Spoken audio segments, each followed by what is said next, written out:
this, even though it made for a very shocking headline.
To clean up politics, because the party that had been governing, the Conservatives, was so sort of swamped in corruption scandals that guess what, y'all? We here. Yeah, we here. We live. Welcome to the Tampa Bay Breakfast Club. I'm your brother John. And this is Qiana. This program is being brought to you as part of the New Image Project of the Community Development and Training Center, aka See That. See that. And we'd like to thank y'all for tuning in and helping us to redefine what's cool, because smart is the new gangster. Baby. And if you don't know, now you know. No. What's good, Q? It's Monday. Charlie Funk, what's good? Bright and early, always. Yeah. And we want to let y'all know that the Tampa Bay Breakfast Club is an independently produced program. The views, opinions, and statements expressed by hosts, guests, or callers are their own and do not necessarily reflect the views, positions, or policies of Carefester Radio, 99 Jams, its ownership, management, affiliates, sponsors, or partners. What's good? Time change. Oh, it did. You like it? I didn't really. I no. Still getting used to it. No. You don't like this one? It's okay. I like the other one better. Okay. I really do. Okay. I felt, but I was okay because yesterday I actually ended up sleeping in. Okay. I woke up that hour back. Huh? Yeah, I woke up not feeling well, so like Okay. I couldn't like really shake it off. Okay. Like I woke up with like this headache. Okay. And it just wouldn't go anywhere. So you just lay down somewhere, like Mama say. Yeah, but I end up taking a BC powder. Okay. Eventually. Man, they had a BC in years. Eventually. BC powders. Yes, eventually I did. That's old school. Yeah, Take it a BC or a goodie. Yeah, one of those. But Yeah, I ended up taking it. But it took a long, and I wish I would have took it earlier because I had stuff that I wanted to do and needed to do. But I didn't. But I guess my body was telling me to rest too. Yeah, no, you got to listen to your body, because we had a weekend. I like this time though, especially I like the longer days because we do stuff and you get more time. Rush was good, brother, and then you get more sunlight. So I like the sunlight, and then it's Ramadan. So like this morning, I was actually able to have my coffee on the way in.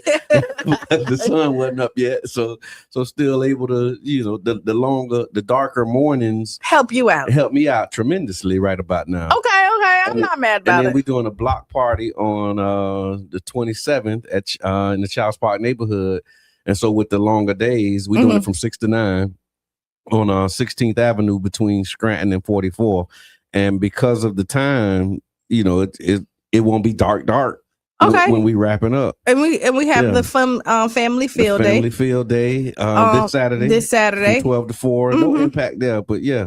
But I like the long days. Then meeting at night, because like we have some elders and seniors who wouldn't come out at night because they don't like to drive at night. So now they can come out, 6 o'clock. Sun go down like 8-ish. So I like that. I'm loving the longer days. You do? I do. Now, I look forward to it. You know what I did do this weekend too? Okay, so first Friday we kicked off the weekend at Tron Montgomery Snacks Play, and the amazing cast. Very well done, amazing cast. Yeah, it was great. It was great. So for those who don't know, Snacks is a play. It was written by Tron, and it was about unity, protest, and how one bad decision can shake an entire neighborhood. And now that it's over, right? Because it's over. But I did like how it ended. With him taking the store owner taking accountability and just kind of leaving the message. It wasn't about like shutting him down. It's about the respect. But if you're not going to respect, then you got to get out of here. Yeah. I really like that, and he came in and took the accountability. Oh yeah, that was good. Yeah. It was very well done. Even the opening monologue, just how he framed it and set it up, the different characters, like you can see the community.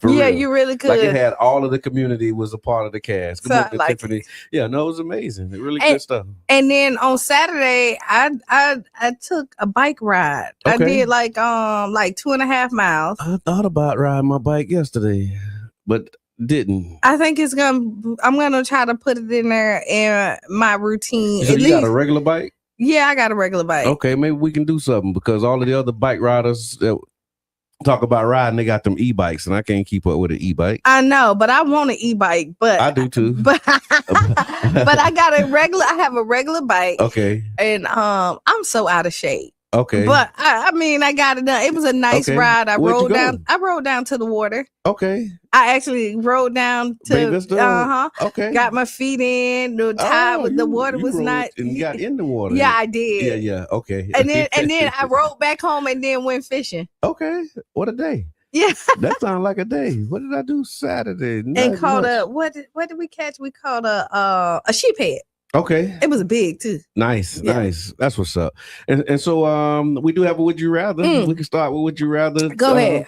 For y'all out there, let us know what you're thinking. I got a few of them. I'm trying to see which one I want to do. But while we do that, we want to let you know that Would You Rather is brought to you by Jerish Martin LLC. So whether you're looking for high quality entertainment curation and top-tier event stage management, look no further than Jerish Martin.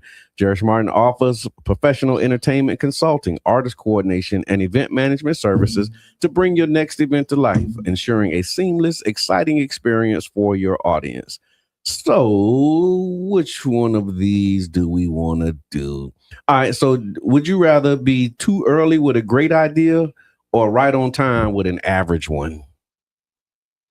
Say that one more time. Would you rather be too early with a great idea or right on time with an average one? Too early. With a great idea. With a great idea. It's a great idea, but it just ain't time yet. Then that means you're not going to get it done. Or right on time with an average idea. That's a good question. Would you rather? Y'all let us know. Would you rather? I'm going to say average. And the only reason why I'm going to say average is you'll go with the average. Because at least you're getting it. Like you right on time. It's an average idea. You getting it done. Okay. People are receptive to it. It sounds like it because you right on time. Yeah. So it's something that people need. And then I'd rather for people to be talking about like I could have did it better, but they came and showed out anyway. Okay, Yubi did a Mr. Edmund. He said right on time with a great one. No, Yubi. right on time with average. Too early with great. Right. That is a good question. Let me think about what would I rather be on time or too early? Too early. I probably can go with too early with a great idea. I go too early. And then somebody else do it averagely, and you be like, "That was my idea," but okay, so I guess that's the story of my life. That's where I'm going with it. It's too soon. Like people have to catch up to you. I feel that. Like, and it's a lot of stuff that happens. Yeah, and you shout be out like, to Elroy Jetson. Ahead of the time. No, I love that. So Dan says I lost a lot of money in my career being too far ahead of the curve. I hear that. Yeah, I guess you're right about that too, Dan. Good Lord. Timing determines how it's received. That's true. I agree. I agree with that. But I'm all right with the early on the great. But then, yeah, you're right, because it take time for people to catch up. Sometimes and you don't really people maximize the impact of the idea because you too early. Like, it's so many things that, like, I talk to my kids about, and they be like, dang, Mom, if we would have listened to you. Okay. Like, oh, man, if we would have, because just being on time, like. That was a great idea. Oh, man, and we fought it, but they was fighting it every which way, and now they were like, dang, if we would have been the people that, like, started out. But, I mean, so let's flip it, right? Okay. Like, I can be too early on a great idea. You just got to stay persistent with it so that it pans out. So you lose some money, but eventually people catch on the way, because if you're persistent and consistent, they usually come on. Yeah, because the greatness tied to like impact or income. Because I saw what Dan said, and the income definitely if you're too early, but the impact, you can still have impact even if you're early with a great idea. Yeah. Yeah. Now I hear that. It is, Tiffany. Tiffany says that's a hard one. Be on time with an average idea. Maybe it can lead to a greater idea that will be right on time. It could be. Yeah. Okay. Seasons. All right. So let us know. Put it in the chat. Thank y'all for tapping in. So Jesse Jackson's funeral was on this weekend, and I didn't watch it. I didn't watch it either. But I saw like a lot of the clips. I saw Barack Obama spoke. There was some clips from Barack Obama speaking. I think President Clinton might have had something to say. And my dear Republicans, and I'm going to say this, my dear Republicans, they just like, they had a problem with Jesse Jackson? They not with Jesse, but like they was like, well, his son got up there and said, we're leaving politics out of here. And I think like everybody has something political to say. I didn't watch it to really get the content of like what was said. Clearly, they asked them to speak at the funeral for a reason. Yeah. This wasn't like no pull out of the hat. Jackson, how you gonna not talk about politics with? So I hear them. Yeah. I hear them sitting up here talking. Oh, y'all so disrespectful. Y'all BS.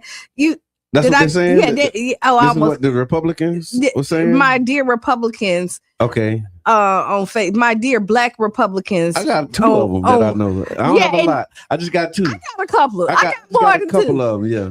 I got more than two. Okay. And boy, when they come, I love them too. Yeah, it is. It's really. It's just so. It just kind of snap you back to reality of like, okay, yeah, it's really people out there that think like that. My whole thing is the hatred that hatred that you have for the other side is like. No, Democrats like that too, though. Yeah, but I got some Democrat friends. It's like that's just like them Republicans. And see, I don't really have no. So that's what make it funny to me, right? Because they be on my page like I'm one of the Democrats that hate Republicans. And they hate Democrats, but I'm like, all y'all the same to me. all y'all crazy. They really right? Because you got some Democrats that really just like hate. You know what I do hate? The hatred of like I do the Black woman hatred. I don't like it. Yeah, I don't like it. I don't like it whatsoever. I just can't buy into that. I can almost I can't buy into it. Especially during Women's History Month. We never talked about that. It is. But go ahead. It is interesting though. Like I said, it's just so funny to me because I gotten to the point now where like I'll see some stuff and it'd be like some crazy Republican talk. And I'll tag my two Black Republican friends and I'll be like, come get your people. And it's just so funny. And so now when I did that, now they tag me in like crazy Democrat stuff. And it's like, y'all know I ain't a Democrat, right? However, it's just like that's my guilty pleasure. Yeah, it's just kind of. I keep on saying like you can find good, but I just don't understand how anybody bites the apple. Yeah, that thinks that everything they do is amazing. Like, my God, like because I have a lot of them, and when I say. Yeah, they really be like. So you think that he's not? If he was really bad in the Epstein files, you don't think he'll be arrested? Like, I'm like, oh my Lord. Yeah. Okay, we're not going to. Can't see it, but you got all these videos, all these clips. His name is all up and through there. And you mean to tell me you shout out to Crystal? You don't think this man is a pedophile for real? Yeah. Like, how can you not? This is the same guy who said, if she wasn't my daughter. Right. Like, who look at their daughter and think that? He do. And then I saw the news when he said that Iran bombed their own school. Let's get into that. Let's go. So let me see where is it? I had that one. So that was crazy. And I didn't even want to talk about that at first. I really wanted to talk. I got a little nitpick I wanted. While you looking for that, okay. I'm gonna hop on. I got a little nitpick that I want to say with our community. Okay, let's go. Okay, so we already know that on 22nd, ownership has changed. Okay. Right. Okay. And I want to say, give them people a chance. I seen an event that they're doing. They're bringing Kiki Wyatt here, right? Okay, I saw the flyer. And they dropped the flyer and they did the pricing. And then people went berserk. Because of the price? Yeah. Oh, they too high. This, How and much that. they charging? Like a table was like $700 and some, right? No, but I'm going to tell this. I have seen promoters here, and I can name names, but I'm going to refrain from doing it. Okay. Who has had $1,500 tables that's giving you less. Okay. You just dressing up in all white. Right. And coming in, and then there's DJ. Okay. And you got your bottles and doing all this other stuff. Like the fact that you're only hating because, and this is Qiana thing, y'all only hating because they're not from here. Y'all go to a regular, this really is. Y'all go to a regular club and spend that same $700 and some on a section with some bottles with no entertainment on a holiday weekend. Fancy Nancy, you know, up? And so like I'm really disappointed in y'all. I didn't see it. I'm just saying. And then I seen a post that they have to go. They're bringing their prices down. Eva, what's good? You know, because the community is complaining about it. And I mean, because they said you have to pay to get in or something now. I mean, it's like a cover charge. So what? Okay. I mean, you go from free to cover, but again. But you go from a new owner to a new, new ownership changes. New ownership, new paint, new rules, like all new thing. So you know, so pick your struggle. And the thing, every club they go to in Tampa, they got to pay to get in. Okay. It's not one club that they could go in unless it's a special, like ladies in before 10 o'clock or something like that. Every place you go hang out, you pay a cover charge. Stop that. Yeah. Please do better, my people. Do better. I never was a club person, so I don't remember any of that. I'm not either, but still do better. That's my rant. Okay, right on. And so so the rant is over. Man, crazy thing. So the US bombs a school, killing 175 people in Iran, and then they blame it on the Iranians. So on February 28th, a girls' elementary school in Minab in southern Iran was struck during the opening day of the US-Israeli military attacks. The school was destroyed by multiple missile strikes during school hours. Iranian authorities say about 160 to 180 people were killed, most of them girls aged roughly 7 to 12. The school was located near a compound linked to the Iran's Revolutionary Guard, which appears to have been the intended target. And so they were saying the target was something that was like next door. The incident quickly became the deadliest single attack of the conflict because they're not calling it a war. No, they're calling it a war. They're calling it a war. Oh, no, they're totally calling it a war. Okay, gotcha. And so, but the interesting thing about it was Trump administration, they kind of waffling and going back and forth. President Donald Trump said he believes Iran was responsible for the strike, arguing that their weapons are inaccurate. However, U.S. officials say the military does not deliberately target civilians, not deliberately, and that the incident is currently under investigation. So while they're investigating, Trump already said he don't think look, he's made his conclusion. If you disagree with him, your own people, and you're fired. If you disagree and you say it was us, you're fired. Us you lost the U.S., not like me, because I ain't got nothing to do with them people and that thing.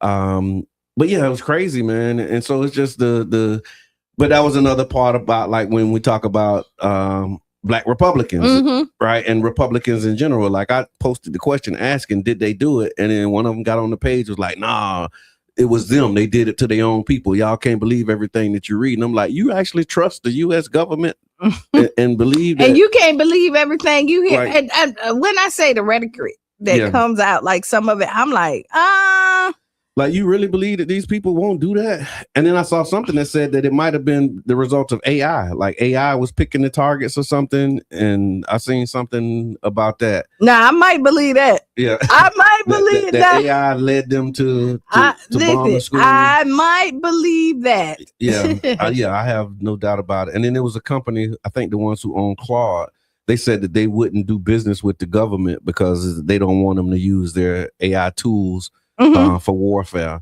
But again, multiple independent analysis pointed in a different direction from Trump. There's satellite imagery and weapons impact analysis that suggests the explosion likely came from an airstrike during U.S. operations nearby. So it wasn't the Iranians. The U.S. officials involved in the investigation reportedly believe American forces were likely responsible, although the investigation has not been finalized.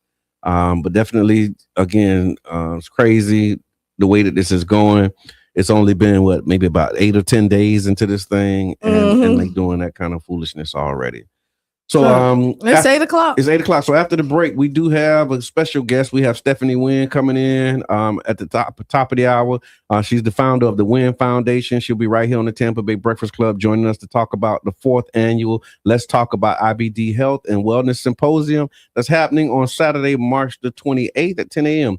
The event is focused on advancing health equity and patient education for individuals living with Crohn's disease and ulcerative gut issues, inflammatory bowel disease. She's going to talk about it, define that word for us. We also got a Would You Rather. I want to talk about these graves that were under, they digging up under the Trop. So we're going to talk about that and a whole lot more. So y'all stick around. We'll be back about 6 or 7 minutes after the hour.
dozen medical facilities. Among the dead are 175 people, the majority children, mainly girls, killed when bombs struck a school in the southern city of Minab on the first day of the U.S.-Israeli attacks. On Saturday, President Trump and Defense Secretary Pete Hegseth denied the U.S. was responsible for the bombing of the girls' school. They spoke to reporters aboard Air Force One.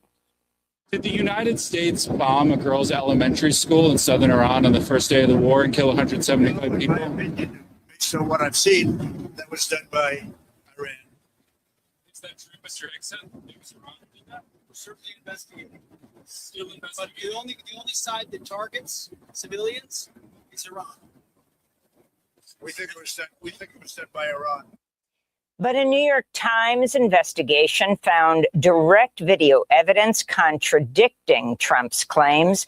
The video shows a U.S. Tomahawk missile damaged the school at the same time as a U.S. attack on an adjacent naval base operated by the Islamic Revolutionary Guard Corps. Meanwhile, top officials in Iran have pledged allegiance to Mujtaba Khamenei as the country's new supreme leader after the U.S.-Israeli coalition killed his father, Ayatollah Ali Khamenei, in a February 28th airstrike.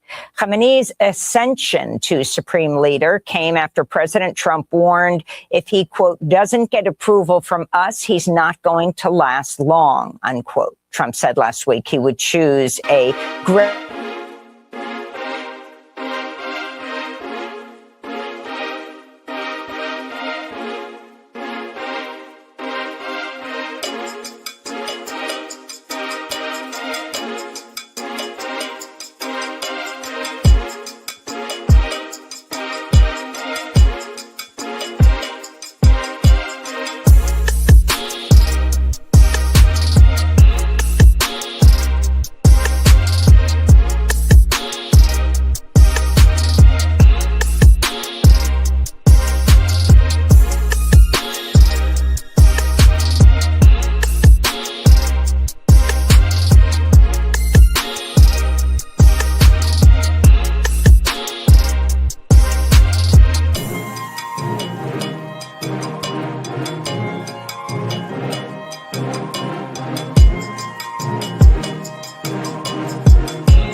in Basra targeted a compound housing workers of foreign oil companies. Saudi Arabia reported its first deaths from Iran's attacks, reporting a strike on a residential area that killed 2 people. Bahrain's government reports an Iranian drone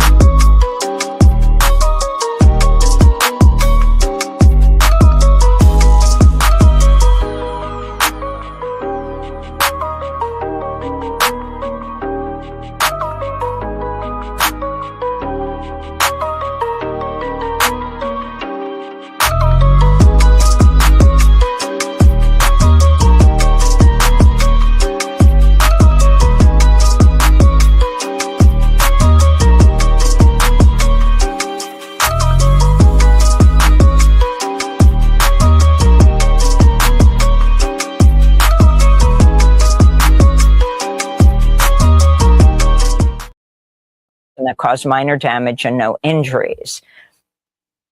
And just like that, guess what? We back. We're back. We back. We're back. We're back. We're back. We're back. We're back. Hey, look, that's impromptu because I wasn't ready for that one.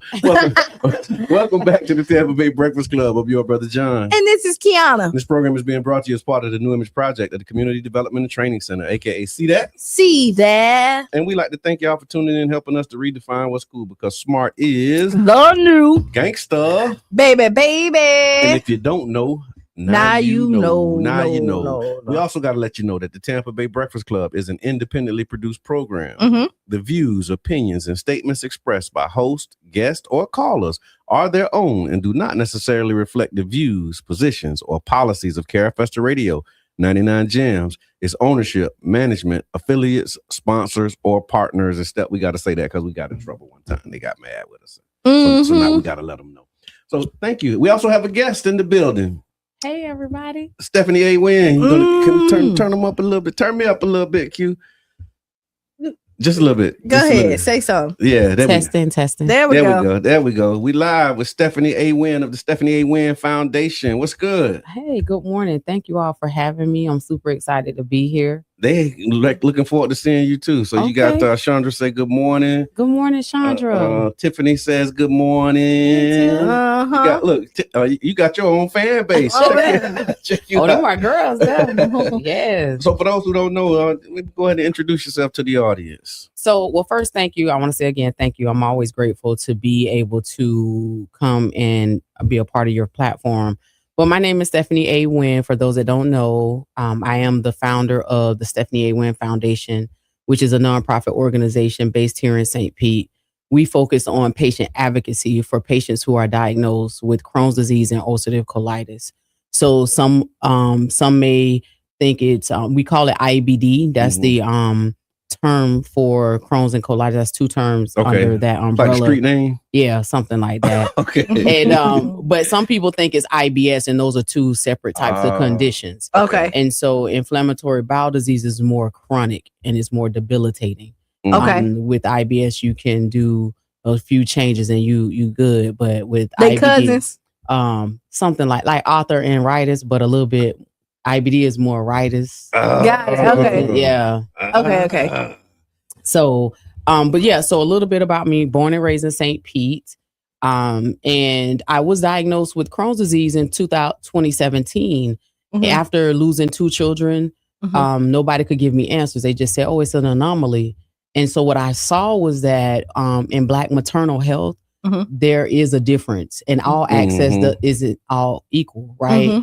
And so what I didn't accept that. And I was like, okay, there's something wrong because I've had 2 positive pregnancies. So there has to be something else going on. And I'm sorry for that.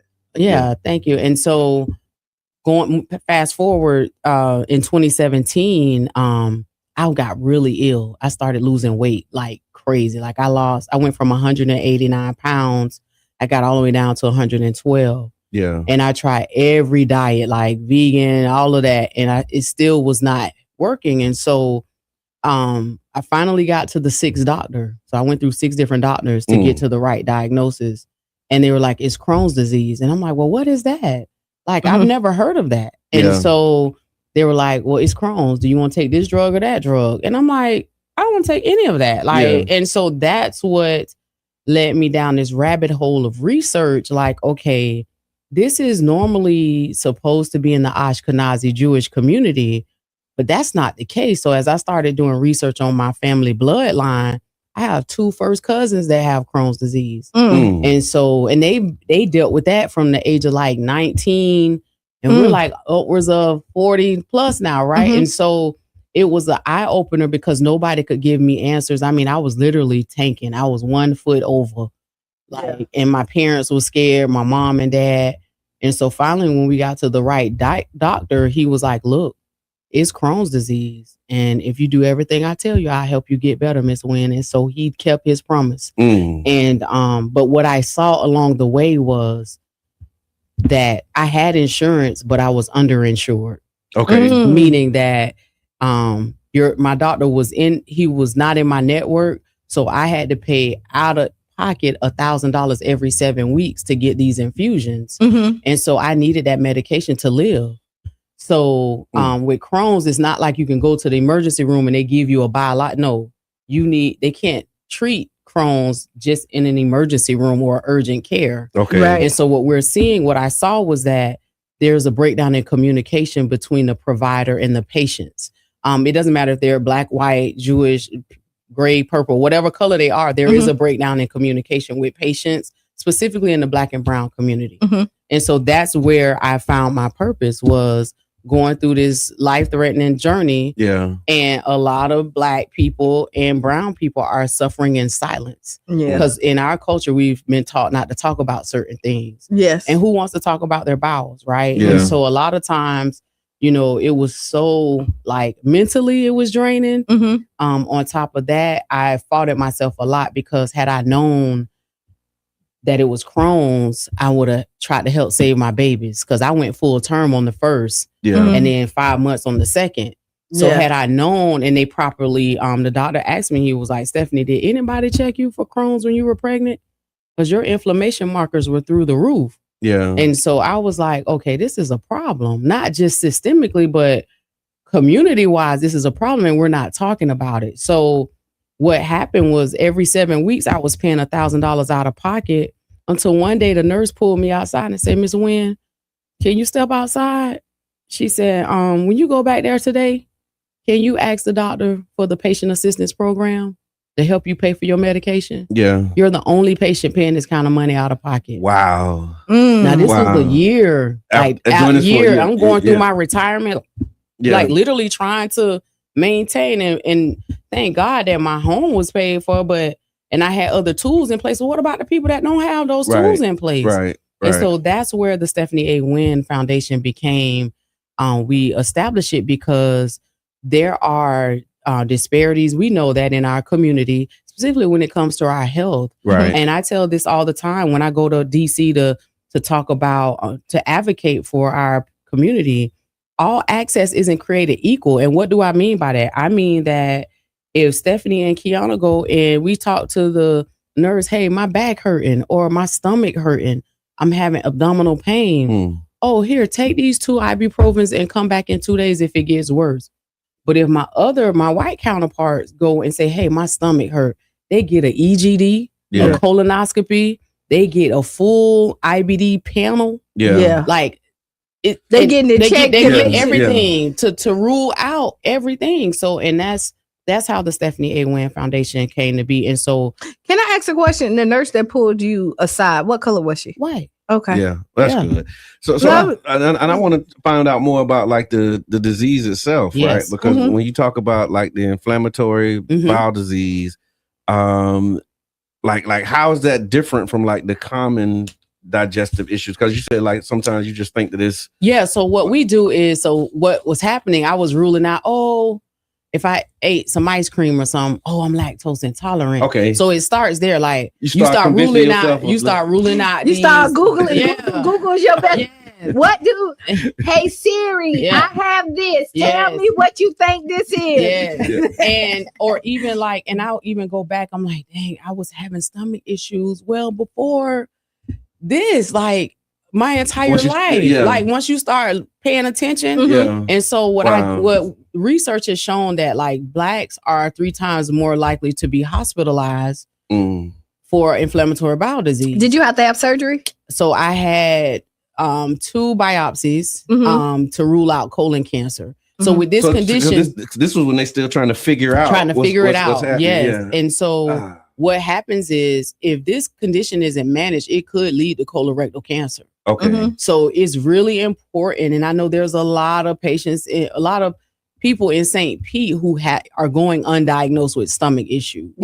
Stress is the culprit to this thing. Stress is the culprit, your diet, your environment. So all of the social determinants of health play a part in this condition. And so what we did was we said, okay, we need to educate our community. So every year we have the Let's Talk IBD Health and Wellness Symposium. And what we do, we bring in GI doctors into the community to talk about this condition and so patients can have actual experts here in person instead of hearing it on the street. Well, you may not, you don't qualify for that. No, we have resources. We have experts in the building so that they can get what they need. So this has been, like I said, this disease itself, I tell everyone, listen, stop going to the emergency room for your stomach. You need to get to see a specialist, a GI doctor, a gastroenterologist, because they can only do so much in the ER. And so when I talk to the ER directors, especially in locally, they tell me the same thing. You know, we give them discharge, we refer them. They're back here in 3 days. But you can't treat this condition going to the ER. All they're going to do is give you steroids, pain medication, IV fluids. And so it's a Band-Aid it's a Band-Aid at the right. And then depending on how bad it is, that Band-Aid might fall off the next day instead of. And it's when you're flaring, like you can't do nothing. I was going to ask you, like, what are some of like the symptoms? Like, how does a day, you know? So when you're flaring, you there may be blood in your stools. Okay. There may be diarrhea, constipation, vomiting. You may have like weight loss, fatigue, brain fog. Okay. Some of the things are like, is it painful? Oh yeah, it's an urgency. It's like it's an urgency to go. And then when you go, there's nothing there. Okay. Sometimes it's just, if it's diarrhea, you know, you just on the pot all day. Yeah. So in your mind, you want to go outside, but your body say no. Yeah. You know? And so that was my life for years. No, and I'm glad you said, because I'm just thinking about somebody I know who've been having gut issues, right? And never considered that this might be something that they need to get checked out for. And that's why I wrote Navigating IBD, a 6-week blueprint for better gut health, because what I've noticed is that a lot of patients, and I tell doctors this all the time, like, you have to meet the patient where they are. We didn't go to medical school. I didn't go to medical school. Yeah. But what I did do was I created this guide to help people understand the language. Because when you're going on this journey, you need to understand this language. You can't just rely solely on the doctor tell you it's a diagnosis. Read your labs. If you don't understand, if it's abnormal, ask them, hey, how can we get this in a normal range? Yeah. Right. Or why is that number saying this? Or why is it red? You have to read your labs. And a lot of times we just leave it up to the doctor because, they went to medical school and they're practicing medicine. But as a patient, it's your responsibility to understand what's going on with your body. And like you said, when you go to the doctor, for us, they're going to just prescribe a Tylenol or some of the medicine. They're trying to get you in and out. And something that may not be the best for you, even though you have the symptoms, because we hear that all the time. And then instead of giving you the alternative, that's something that's not addictive, that can really help you, they don't offer that to us, but unless we push or ask the questions. Right. And we sometimes don't know what questions to ask. So that was for me for a while. I was like, because it was pride. Oh, you know, it was so much pride. Like, I'm not telling them that I can't go to the bathroom. Like, that's none of his business. You know what I mean? Like, it was I was pride. And my mom was like, look, you got to say something, because I can't tell them how you feel. Right. And so it was like, you know what? Once I got to that right doctor, and all doctors aren't the same. Yeah. You know, but when you get that right doctor, like, it's particularly like in their approach and the way that they and so like you said, we don't know what questions to ask. For years, I didn't know what questions to ask. It was just my stomach hurt. Yeah. My stomach, I'm in a lot of pain. Right. And so what does that pain look like? So if my pain level is on a 10 all the time. Yeah. Not just how I feel when I wake up. Not just I'm on a 10. Yeah. Right. Yeah, and so really hurting. And then you have doctors who don't believe you. They don't believe that you're in pain, like you're saying. And again, it goes back to that language. Okay. How do we communicate to them in a way? And again, that's why we created what's called the IBD Patient Navigator Program. Okay. So we have certified community health workers who walk side by side with these patients. So if a doctor referred them to our organization or they find us on social media, we can help them navigate this condition without the overwhelm. So like what questions to ask, instead of going in there with 20 questions, you need 3. Yeah. Okay. 3 main questions, and you need to utilize the patient portal. Okay. So if you have an additional 7 questions, send it on the patient portal, but get them 3 asked when you go to that doctor's appointment, because in person, you only have 15 minutes. Telehealth, you got 10 minutes, 30 seconds. Wow. So you really have to go in there with the game plan. It's almost like healthcare is gone all their days of the doctor just coming out. Remember, they come out to the house, they check on you, or gone are those days. Yeah. And so we understand it's a business now. And so we have to it's be like about a factory. They get you in, you got 15 minutes. Yeah, and you have to be about your business too. Hey, I'm going to this doctor. I'm not feeling my best. Here's what's going on. Here's what I see. Yeah.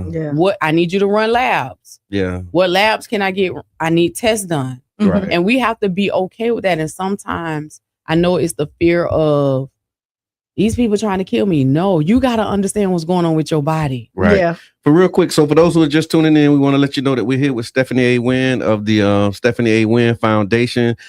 She's here today joining us to talk about the 4th annual Let's Talk About IBD Health and Wellness Symposium. It's happening Saturday, March the 28th at 10 a.m. The event's focused on advancing health equity, patient education for individuals living with Crohn's disease and help me with that word. Ulcerative. I've tried to say it 3 times fast. Ulcerative colitis. Also known by the street name, inflammatory bowel disease. And one of the things that you've been talking about is like the stigma and not wanting to, tell your business. Yes. How did you get to a place where you were comfortable saying, you know what, I'm going to talk about this and I'm going to like be an advocate to break down the stigma? When I first, I lost my 2 girls, right? Yeah. And then I got laid off on my corporate job because I was so ill. And so they wouldn't allow me to work from home, even though they had a work from home policy. But they said, no, you'll be fine. My best friend has Crohn's disease. I was really sick, right? Yeah. And so I was like, okay, but the job was so stressful. Okay. And I couldn't keep up. And it was then where I said, okay, this need to be talked about because there's somebody suffering in silence like I did. Yeah. So I suffered a while before I came out about it. And I'll never forget, Qiana Allen said, Steph, what is that? Like, what is IBD? And she was like, you need to explain that. And so I was like, okay, let me start explaining it because people don't understand. They think IBS. Yeah. And so I tell our volunteers all the time, our volunteers go through a 4-week training because we educate them on IBD. It's not IBS. So when you get in a room at our symposium and someone asks you a question, you can actually explain to them so that they are aware and they're clear on the terminology. Right. And so we really that's what made me like seeing people suffer in silence. And my Facebook inbox was blowing up with people, kids, the families are suffering with this condition. Is there a difference between Crohn's and ulcerative colitis? So ulcerative colitis, it focuses more on your like lower, like digestive, like your lower colon. Okay. But Crohn's disease can affect anything from your mouth to your butt. Oh, wow. And it can show up as ulcerative colitis. Okay. So when I would have flare-ups and I go to the emergency room, let's say, because this condition causes you to have chronic dehydration. Okay. So that affects your kidneys too. So you have to so you have to go get IV hydration because plain water don't just get it. You have to put something with it, like coconut. So I drink coconut water. Okay. And so what happens is they'll say, hey, we'll do a CT scan with contracts. Yeah, it's acute colitis, but I know it's I was diagnosed with Crohn's disease. So it'll show up. Okay. And once you have it for life. Yeah. Okay. Allegedly. Okay. Still working through that. Yeah. And so you can get to the point where you're in remission. Yeah. So you don't have as many flare-ups. Okay. Like I haven't had a flare in a while. And I tell people all the time when you saw me when I was little, small don't mean that you're doing well. Small can definitely mean you did. For me, I was skinny sick. Don't mean healthy. Yes. And so I want to talk about the equity piece because I know you said the upcoming symposium focuses on health equity. Yes. What does that mean when it comes to people like living with IBD? So health equity mean that you get the healthcare, the quality healthcare that you need, no matter what your zip code is. Okay. Right. So it doesn't matter where you live, doesn't matter your race. Health equity is equal to all. And but we know that all healthcare is not created equal. I mean, even look at Serena when she had her first baby, right? I remember they didn't give her like she needed pain medication.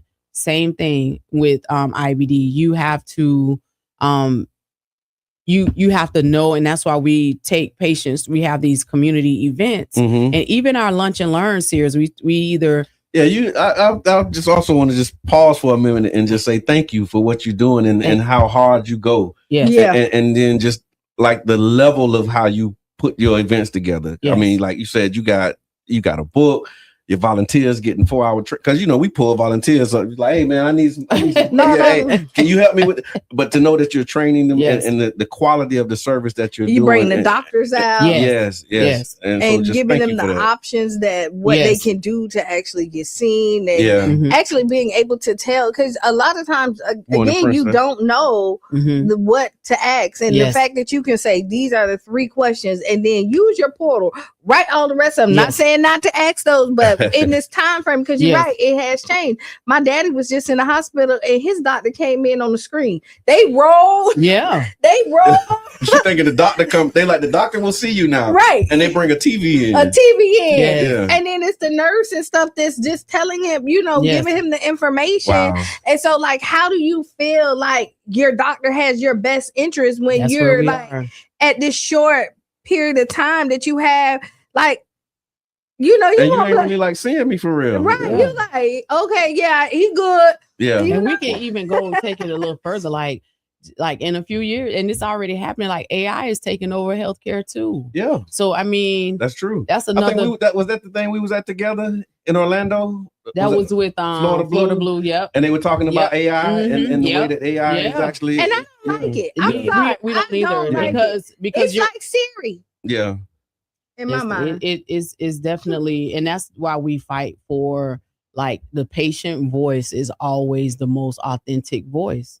When it comes to healthcare, doctors need to know what patients are going through, and sometimes they're so regimented on they got this schedule, they got these many patients, I got to get through them each. You know what I mean? Yeah. And I got 15 minutes in person, 10 minutes, 30 seconds on telehealth. And you usually choose your doctor by like a feeling that you like. When I walk into the doctor's office and I meet your staff and then I go back, that determines if I'm coming back here. Okay, right? so I ain't gonna lie, I ain't got no doctor. Y'all making me think like we can put my set up here. No. I can't remember the last time I've been to the doctor. I'm just saying that on the air right now, and I feel bad about it having this conversation because I'm about to be 50, and it's been a long time since I've been to a doctor. So listen, that's but it's never too late. I feel real good though. Yeah, but don't feel embarrassed because it's a lot of people that's out there. There's like healthcare is out the roof, and it's really hard to try to get it.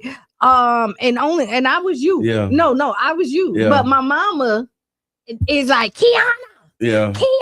If my mama really wasn't on me, I would still be you. And it was my sister. My sister, the last time I went to the doctor, my sister, may God be pleased with her, her and my wife, like really sat me down and was like, bro, you at least know your numbers. That's what they kept telling me. You gotta know your numbers. And that's a chapter in my book. Do you know your numbers? Yeah. And I put that in there because you got to know your numbers. Yeah. You got to know your numbers in order to be well. Yeah. And when we talk about, like, a lot of patients don't have primary care doctors. They go to the ER or the urgent care. And so one thing we talk about too is, like, even though when patients are discharged from the ER, they give them a referral to a GI doctor. Well, it may take 2 to 3 months for them to be seen. You know, back in the day, the primary care doctor or the ER doctor would say, hey, listen, this patient need to be seen stat, like tomorrow. And they make it happen. And not to say that they don't do it now, but when you're dealing with such a chronic illness with your gut is that's your main brain to all of your other systems. Yeah. Let's talk about the event. Yes. And so the event that you're organizing, tell us about the 4th annual Let's Talk About IBD Health and Wellness Symposium that's happening right here in St. Pete. Yes. So it's Saturday, March 28th, and we will be at Boyd Hill Hammock Hall. Okay. And so we've partnered with Orlando Health Bayfront. We have Dr. Katrina George will be, we're doing a fireside chat. We're also having, like, mental health covered on there. We have a lot of the pediatric gastroenterologists from the USF IBD Center. Okay, let's pause there for a second, because you mentioned mental health. What's the connection between like what you're dealing with and how does it impact your mental health? So remember, this is a chronic illness you're diagnosed with. So your whole life is changing. Yeah. So changing like the stigma of I can't go to any functions because I can't be out in public. I saw those commercials. Like I only started paying attention after I saw you. Yes. And I was like, oh, that's the thing that Steph be talking about. But it's like how you want to go, but you can't go. Yeah. And so you got all of these considerations about like what's going to happen if you're there. Or you're out and you get stuck, like you're in a jam. And so you have an accident. And so that's mentally embarrassing. My mom and I, because I stopped eating, I stopped drinking, I couldn't drive for a while. Okay. And so when I tell you, we mapped out all of the bathrooms in St. Pete, the good ones. So we had a map. Okay. And so she was like, okay, we know from my house to your house, there's a Publix. If you got to stop at a gas station, like here is the cleanest one. So she put together emergency packs. So that would be like poopery, for those that don't know, that's the best. Okay. You got to go poopery? Poopery. Okay. You spray that before you go. And then we had wipes, change of clothes, and that was it. And I got to the point to where I was like, okay, I could do this. But it was so long that people would invite me to events. I couldn't go. Not that I didn't want to go, or they'd be like, well, where's she at? Like, it was because I'm stuck. Yeah. So if you don't see, like, if I'm not out, it's not because I don't want to be there. Mentally, I'm there. And so over time, now, like, take a toll on your mental health.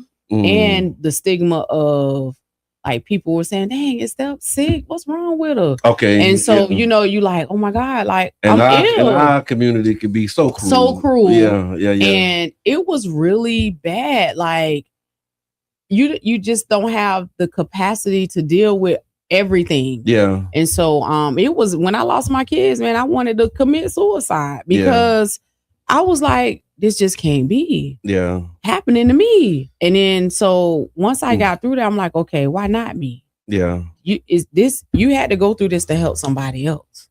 As they say, there's no testimony without the test. Listen, right? And every day, even being in here is like a blessing for me. Yeah. Because it was a time where I couldn't even get up in the morning. Wow. And so just every day I get up every morning at 4:45.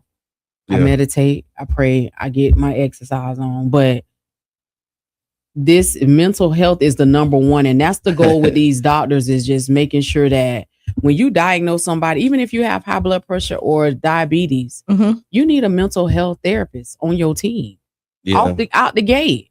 People don't want to get some people do. Yeah. But there's some people that's totally against. Miss Teresa's like on my head in this chat too. Yeah. She's like, wow, Brother John, you don't only go to the doctor when you're sick. I know, Miss Teresa. I just got to do better.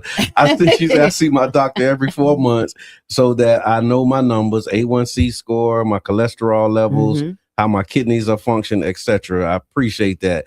And then you got Nashia. She says, say that, girl. She cheerleading for you all the way. Yeah. And she said, and she send out inspirational messages too. So seeing your post and your comments, knowing that it's far reaching and it has impact. And so when people come, who should actually be in the room for this event? So if you have a family member or if it's children who are dealing with, let's talk about caregivers for a second. Caregivers are the most important piece of getting well when you're diagnosed with any condition, whether it's IBD or diabetes, think about kids who have IBD who are going to school.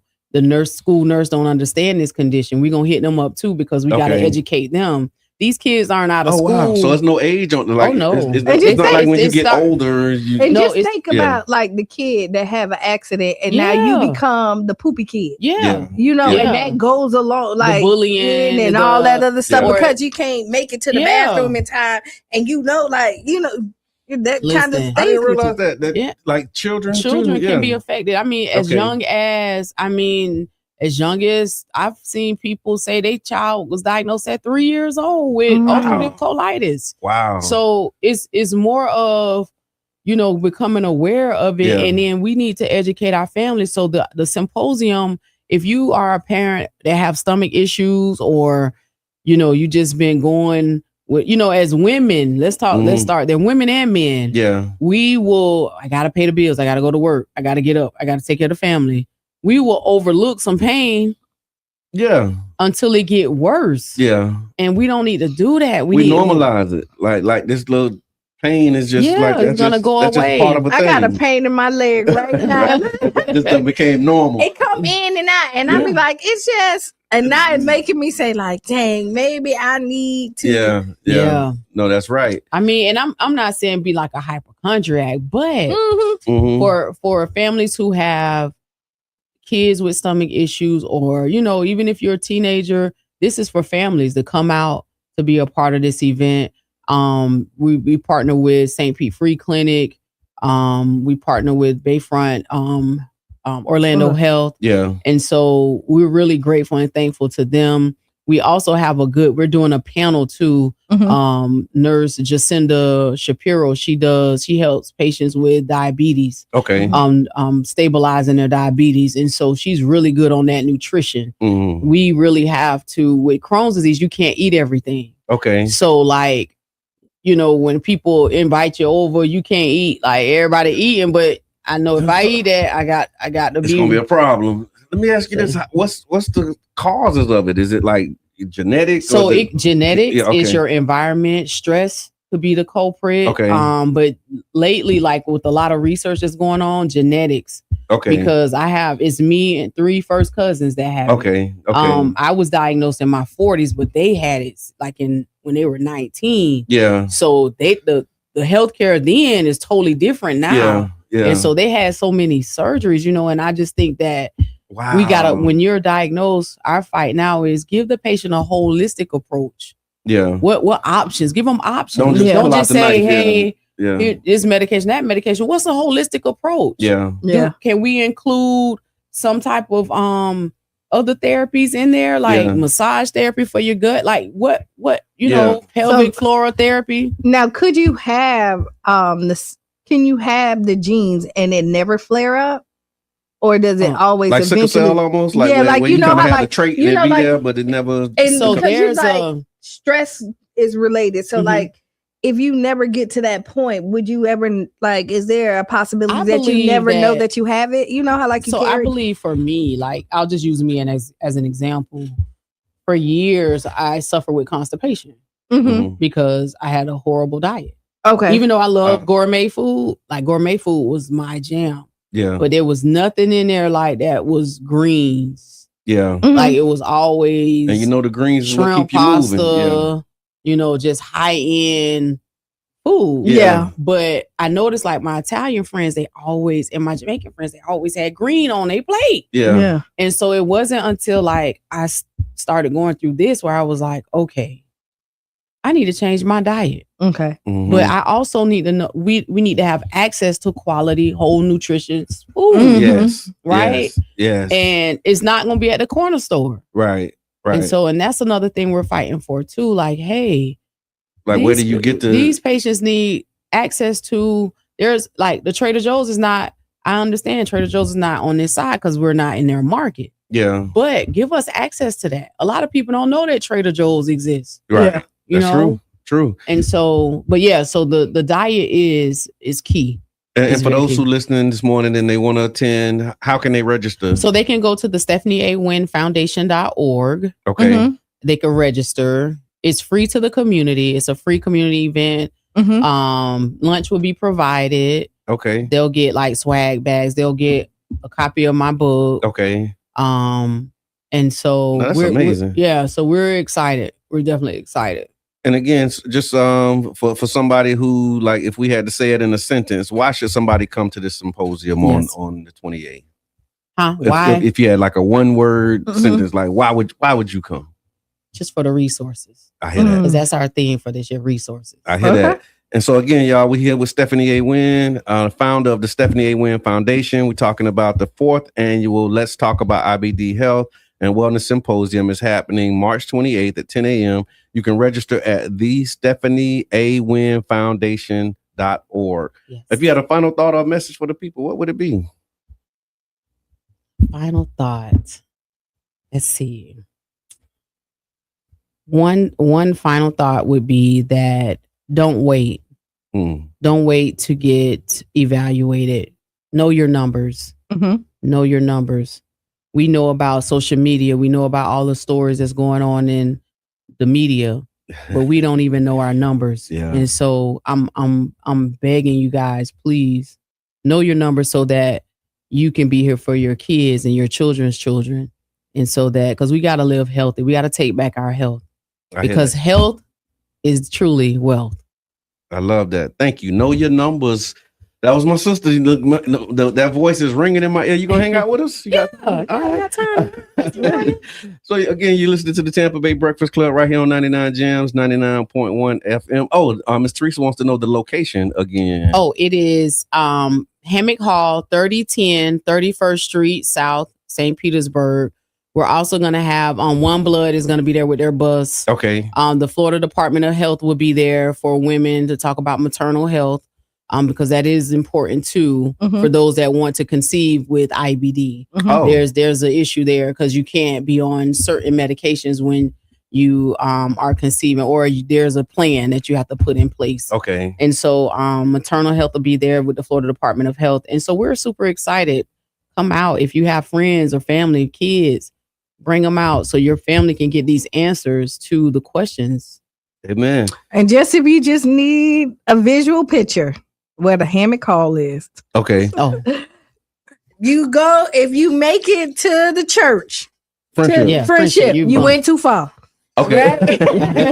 Okay. Or if you're going south, okay. If you make it to Friendship, you're going too far. Okay. But it's right there, Boyd Hill. So right past Boyd Hill 31st, yeah. on 31st. If you're going south, it's the first exit. Okay. The first entrance into the next Boyd Hill. If you're going north, it's the second one. Okay. Because it's, It's boom, two. boom, boom. Yeah, you're right. So just to paint your picture, y'all get that. Thank you, Qiana. You're welcome. With them directions.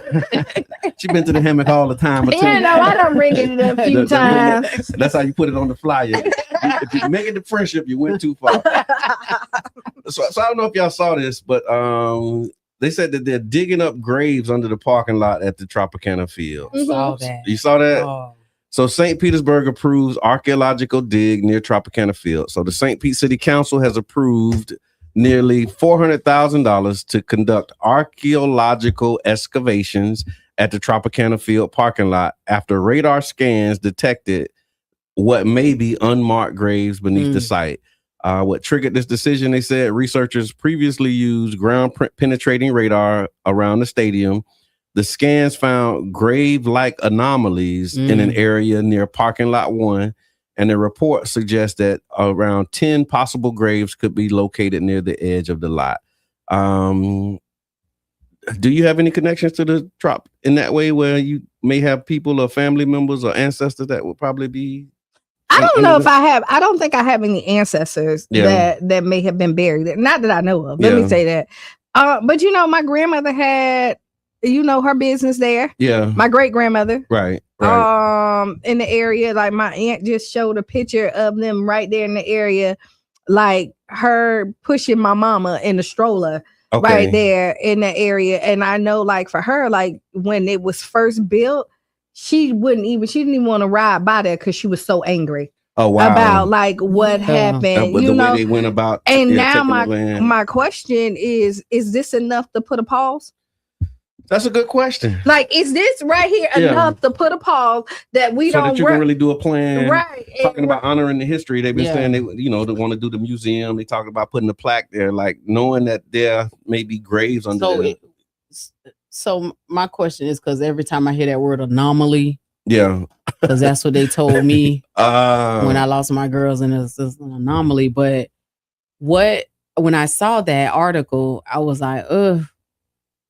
Like, and correct me if I'm wrong. Yeah. They knew it was a graveyard before they built this stadium, right? Yes. So there's no need to do the research. I mean, they know it's a grave underneath it. Right. Right. That's thank you for that, because common sense is not always the common practice, right? The report suggests that there may be around 10 possible graves. Like you said, they knew that it was a cemetery. They said the land around Tropicana Field was once home to not one, not two, but 3 historic cemeteries, including Oak Lawn Cemetery, which served the area during segregation. Researchers say the cemeteries were condemned in 1926, and development later occurred on the land, including an apartment complex and eventually the stadium. However, there has been long concern that not all remains were relocated. So that's what it was. I guess they knew it was a cemetery. They condemned it, moved the bodies, but they're saying not all of the remains were relocated because the area was redeveloped. So the anthropologists, they're working on the history of the gas plant, and they've identified hundreds of people who have been buried in cemeteries in that area based upon death certificates and other records.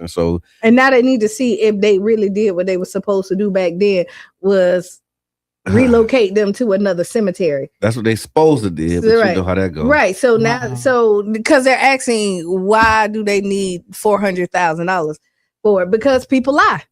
Okay. Like when you say it, like people lie, because somebody would have probably said, hey, we're going to do this, and then we're going to take these people and give them a proper burial.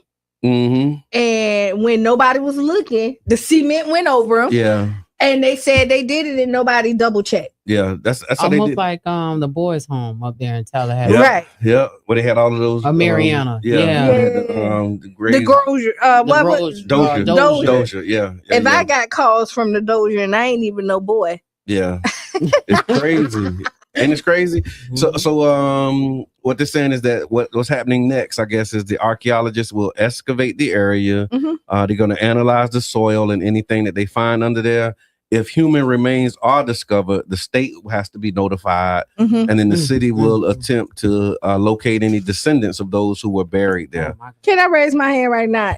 If God ain't trying to tell you something, oh my God. If God ain't trying to tell you something, this would be the picture that pops up, because we were in this bad deal. Then them storms came and tore it up. Like, you know how like you're just trying to force something, and God is keep on saying like, hey, take a minute. Stop. If you because I know these people are some praying people. Or you know what I mean, and they, church going people and believe in the Lord. And Tanya, she said the same situation in Waimama. So this is like it really has been like a national phenomenon. I know in Robles Park in Tampa, they had before they did that, they had like graves. So they still going through that in Tampa. Yeah, they still dealing with it. Clearwater, I think they had a spot in Clearwater where there was some graves. There was a cemetery up there. Shout out to Miss Barbara Sorey and them. So just simple takeaways, y'all. The St. Peter's moving forward with the digs, and the excavation will determine whether or not the remains are there. And if they are, then they're gonna come up with some ways to talk about how, I guess, to move forward with the development.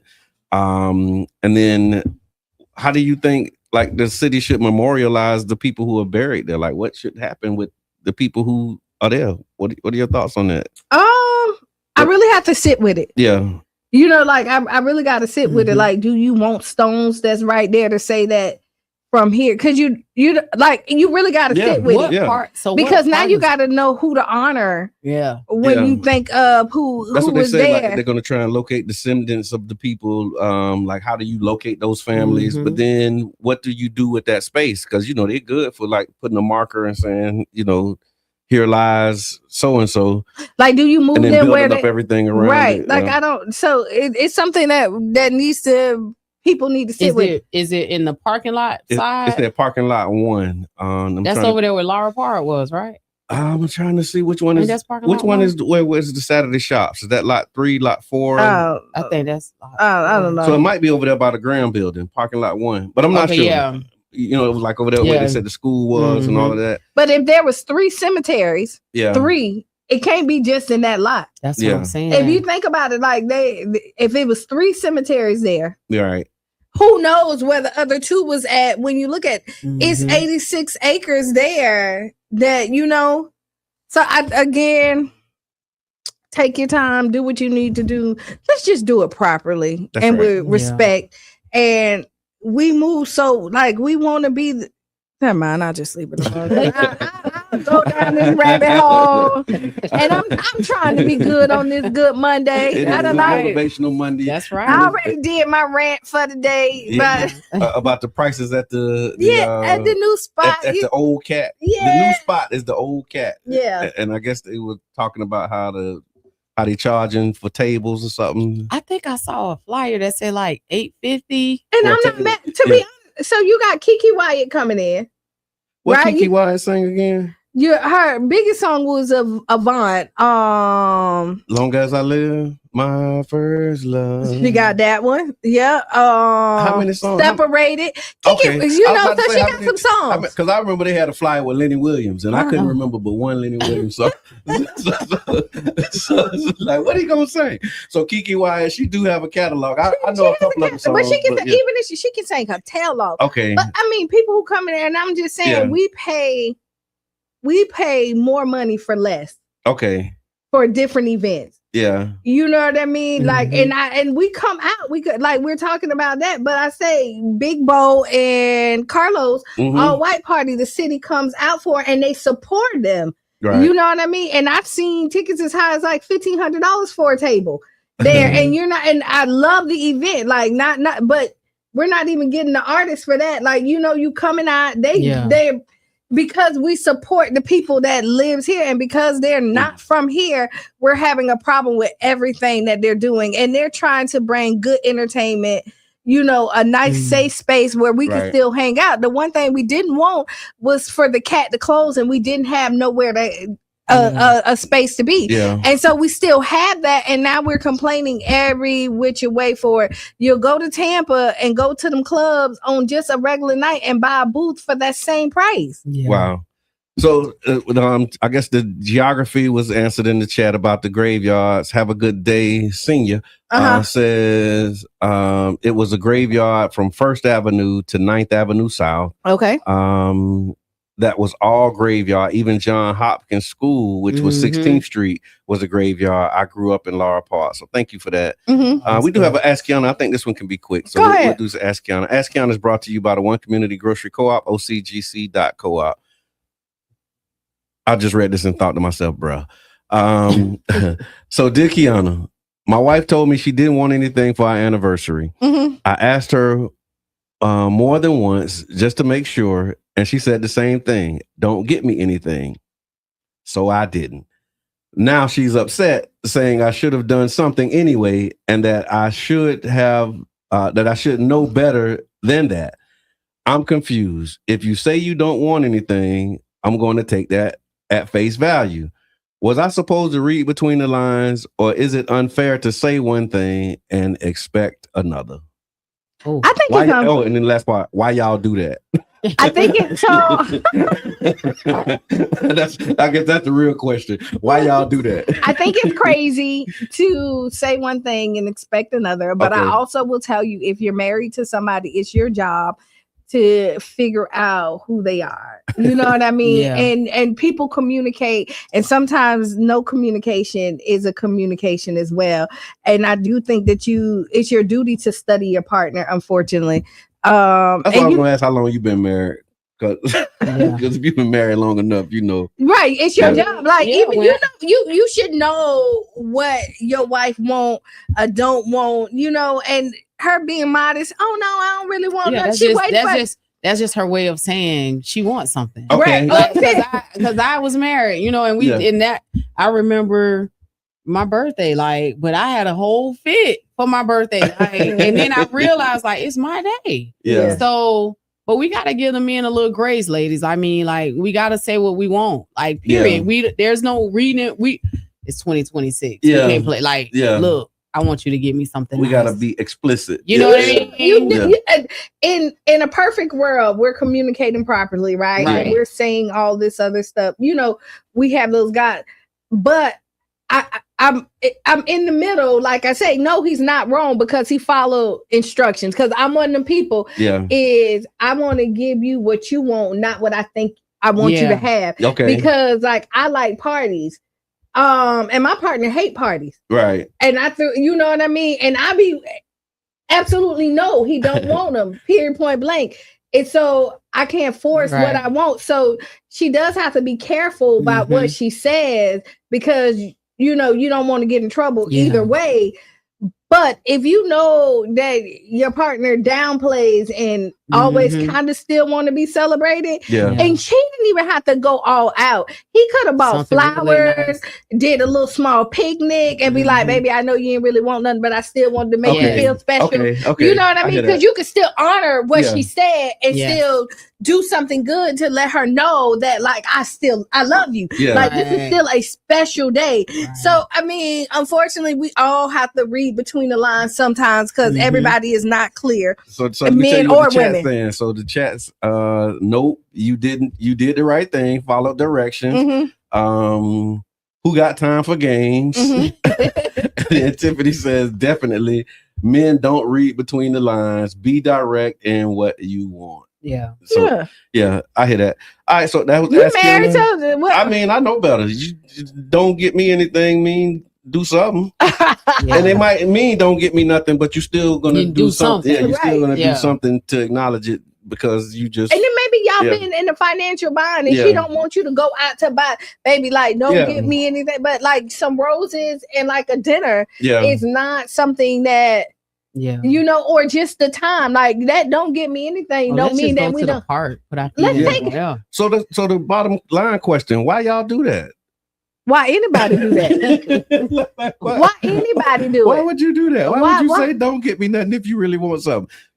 Why anybody do that? Father's Day, y'all always say it ain't nothing for fathers, right? Yeah. I plan Father's Day events like 3-4 years in a row. Yeah. What happened? Y'all ain't show up. Like, and y'all because we don't like parties. But you wanted something. You say do something. I said, okay, what you like? Cigars, cognac, massage. I do remember that. We gave away free gifts. Y'all was going to Mexico. All this other stuff, concerts, all the stuff, you know, all the stuff I thought you like, you know. So I mean, I think this is not a woman's thing. This is a human thing. Some people just kind of go in there, and I don't think people realize how important it is to communicate, but also our healthy communication comes by also knowing your partner. Right. Because what I think is, like, you should say A, B, C. Everybody doesn't do that roadmap that way, but once you know who your partner is, and you should study them, then you understand what they're saying. So we gotta go. That's it. So so thank y'all so much again for tuning in. Thank you for that answer. Thank you for the letter. Again, brought to you by OCGC.coop. So we'll see y'all on Wednesday. What's on your mind Wednesday? We got a lot in store, and y'all make sure that you tap into the page. We're gonna be sharing the flyer about this weekend. I mean, the 28th, pardon me, and a lot of stuff happening. So up next, stay tuned for Sister Hughes. Make you lose your shoes and shout all around the house. This has been the Tampa Bay Breakfast Club. I'm your brother John. And this is Qiana. And who else? Stephanie A. Wynn. Baby. Bing, bing.